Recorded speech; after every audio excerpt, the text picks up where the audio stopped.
রাধে রাধে, কেমন আছো তোমরা? আগে পরে যেমন দেখালাম যে ছাদে একটু দাঁড়িয়েছিলাম, তারপরে সন্ধ্যের সময় মাসিদের কাছে একটা গুরু বাড়ি আছে, সেখানে মাসি বললো যে আরতি হবে, সন্ধ্যে আরতি, সেটাই দেখতে গেলাম। আর সত্যি বিশ্বাস করো, এত শান্তি লাগলো না, খুব ভালো লাগলো।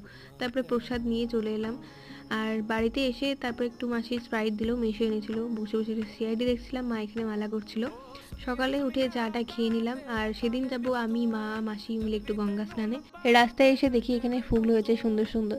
মা এখানে বাতাসা তারপরে আর টুকটাকি কিনলো, যেহেতু গঙ্গা মাকে দিতে হয় স্নান করার পর।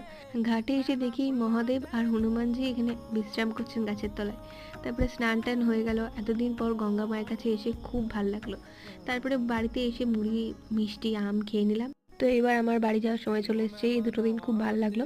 অ্যাকচুয়ালি আমার পায়ের জন্য তো এসেছিলাম, কিন্তু তার আগে প্রথমে যাবো বিশাল, সেখান থেকে যাবো আরেকটা জায়গায়, সেটা কোথায় সেটা সেকেন্ড পার্টে দেখতে হবে। কিন্তু এইটা তার আগে লাইক আর সাবস্ক্রাইব করে